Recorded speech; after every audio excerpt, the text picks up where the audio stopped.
안녕하세요. 여러분의 회복을 응원하는 도박중독 상담사 도박잡입니다.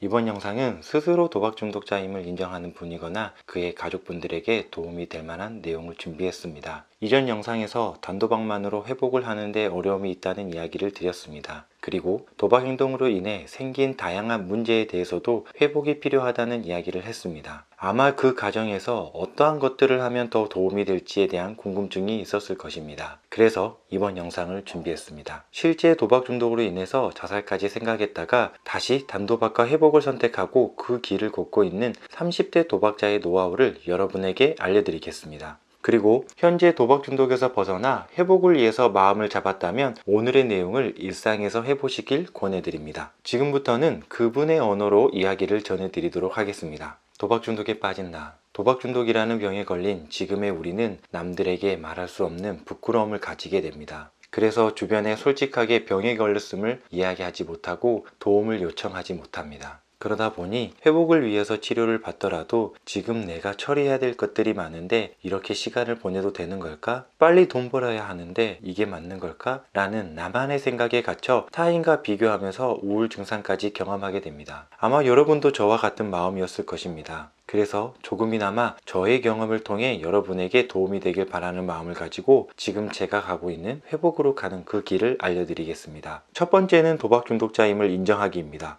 저도 오랜 기간 동안 도박 중독자임을 인정하지 않았습니다. 그래서 도박 중독자라고 인정하는 데에는 오랜 시간이 걸렸습니다. 도박 중독자라고 인정하려면 단순하게 스스로 인정만 하면 되는 것이 아닙니다. 스스로 도박 중독자임을 제대로 인정하려면 단도박 자조 모임에 가는 것과 도박 중독 치료를 받아야 합니다. 그리고 자신이 걸린 중독에 대해서 스스로의 시간을 할애하여 공부하는 자기 개발이 필수적으로 필요합니다. 이 단계를 제대로 거쳐가지 않는다면 도박 중독 재발의 유혹에 쉽게 넘어가 버리며 도박 중독 회복에서도 동기가 낮아질 수 있으니 집중해서 내가 왜 도박 중독인지를 인정하고 알아내야 합니다. 두 번째는 도움 요청하기입니다. 혼자서는 어렵습니다. 그래서 주변의 도움을 받아야 합니다. 한국도박문제관리센터, 단도박 자조 모임, 상담센터, 정신과 진료 등 전문기관의 도움을 요청하고 더 나아가 가족 및 지인들에게도 도움을 요청해야 합니다. 여러분이 이렇게 오프라인으로 도움을 받으면 좋겠지만 그렇게 할 수 없는 상황이라면 온라인 커뮤니티인 오픈톡방 및 카페 등 익명의 공간에서 도박 중독자임을 인정하고 도움을 받으시는 것도 추천해드립니다. 다만 익명의 공간에서는 한계가 존재하니 회복을 위해서 오픈톡방 및 카페에서 한 이야기들을 조금 더 적극적인 행동을 보이면서 앞으로 나아가야 합니다. 그리고 도움을 요청하라고 해서 돈을 빌리거나 갚아달라고 요청하는 것은 회복에 도움되지 않는다는 것을 아시길 바라며 온라인이든 오프라인이든 순서는 상관없으니 꼭 혼자가 아닌 주변의 도움을 받으시길 바랍니다. 세 번째는 변화하기 위해 무엇이든 하는 것입니다. 우리는 도박의 습관함이 중독이 되어 있기 때문에 다른 일에서는 무료함을 느낍니다. 지속적인 우울 증상과 무료함을 달래기 위해서는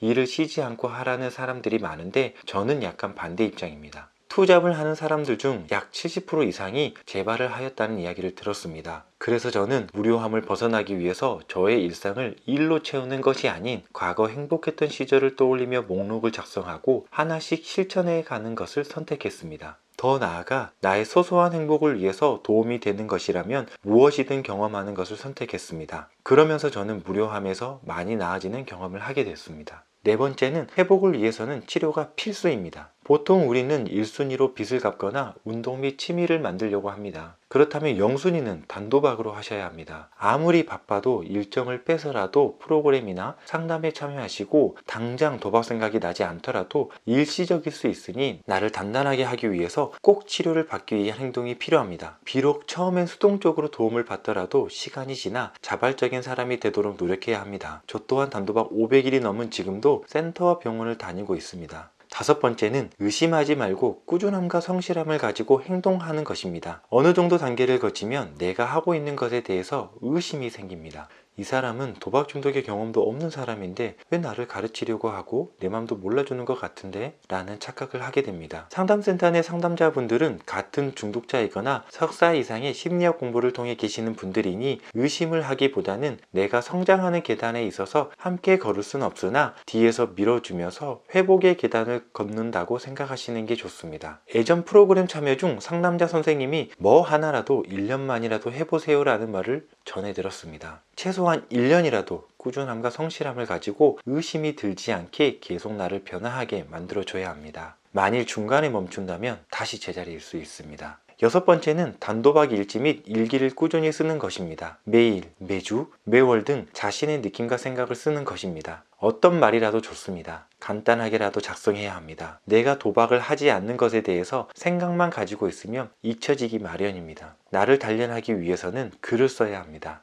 그리고 내가 작성한 글을 통해서 스스로 다짐을 하고 힘들었던 그날을 떠올리면서 도박 중독에 대한 경각심을 다시 불러올 수 있습니다. 그래서 꼭 추천합니다. 일곱 번째는 비교가 나에게는 독이 될 수 있다는 것입니다. 제가 사람들한테 항상 하는 말이 있습니다. 비교입니다. 비교는 사람의 생각에 따라서 자신을 과거로, 현재로, 미래로 가게 해줍니다. 그로 인해 경각심을 갖게 해주는 것도 있지만 현재 자신에 대해서 부정적인 생각을 하게 되는 원인이 되기도 합니다. 저는 과거와 미래를 크게 생각하지 않습니다. 미래의 계획은 삶에서 중요하나 초기 단도박 하시는 분들은 현재를 바라보는 연습이 많이 필요합니다. 그래야지 과거와 미래에서 오는 불안과 긴장에서 벗어나 현재 온전한 마음에서 회복을 하실 수 있습니다. 비교로 인해서 과거와 미래에 내 마음과 생각들이 있다면 당신은 다시 도박을 쫓게 되는 상황이 발생할 수 있습니다. 비교는 여러분에게 독이 될 수 있다는 점을 기억하시길 바랍니다. 여덟 번째는 서두르지 말고 천천히 하는 것입니다. 어느 책에서 나온 내용 중 도박 중독 회복 과정은 마라톤과 같다라는 말이 있습니다.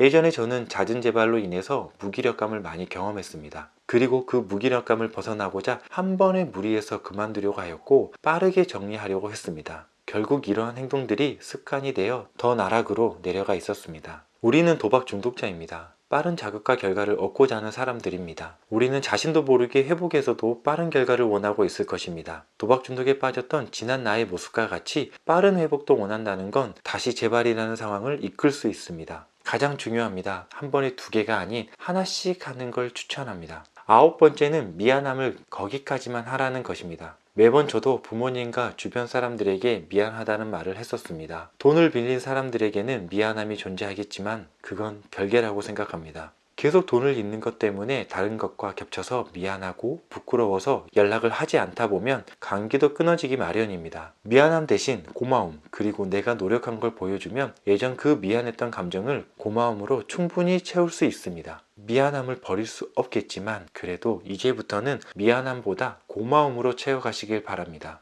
열 번째는 부정적인 생각은 화로 연결된다는 것입니다. 가끔 우리는 스스로에게 난 이것밖에 안 돼, 난 잘할 수 있을까? 난 할 수 없어 라는 생각을 심어주고 있습니다. 여러분도 아시겠지만 이런 말들은 부정적입니다. 내가 하고 있는 것을 긍정적으로 생각해도 회복하는 데 힘듭니다. 그런데 부정적인 생각을 가지고 있다면 그 힘은 더 발휘하기가 어렵습니다. 이제라도 부정의 회로를 긍정 회로로 바꾸는 연습을 해보는 건 어떨까 합니다. 저도 가끔은 주변 관계에서 제가 생각하는 대로 되지 않았을 때 부정적인 생각을 하고 내 생각을 알리기 위해서 화를 내는 경우들이 있습니다. 그리고 후회하는 저 자신을 많이 봤습니다. 쉬운 건 아니지만 우리 회복을 위해서 함께하면 어떨까 합니다. 11번째는 타인의 말에 귀 기울이기입니다. 귀 기울이십시오. 보통 사람들은 크게 관심이 없습니다. 내가 다른 사람들의 말을 들을 준비가 되어 있지 않으면 나도 준비가 안 된 겁니다. 그러니 조언을 해주더라도 제대로 듣지 않고 다시 혼자만의 유혹의 길로 빠져들기 마련입니다. 보통 오픈톡방에서 많이 일어납니다. 내가 귀 기울이면 다른 사람들이 하는 말을 잘 새겨 들을 수 있는 스킬이 생깁니다. 돈이 생길 때에는 분명한 이유가 존재합니다. 그 이유가 모든 사람이 들었을 때 옳다고 생각되는 부분과 그렇지 않은 부분들은 분명히 존재할 것입니다. 내가 아닌 다른 사람들이 들었을 때 옳지 않은 돈이라고 판단이 되면 그건 더 이상 만들지 말아야겠죠. 도박으로 얻은 돈은 쉽게 벌었고 쉽게 나가는 건 다 아실 겁니다.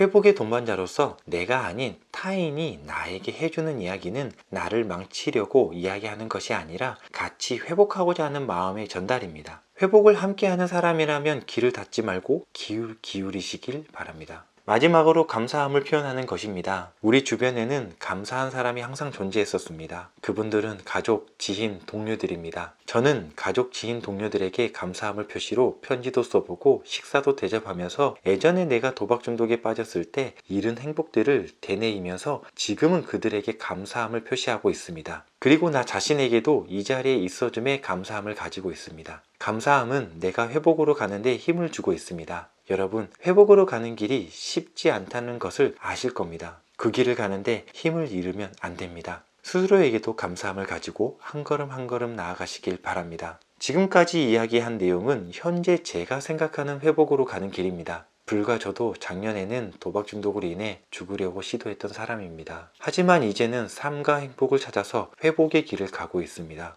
이 내용으로 인해 많은 분들이 회복으로 함께 가는 길에 힘을 얻었으면 좋겠습니다. 그리고 감사합니다. 저 또한 여러분의 회복을 응원합니다. 혹시 회복에 대해서 궁금한 점이 있다면 언제든지 댓글 남겨주시면 성심껏 답변 드리겠습니다.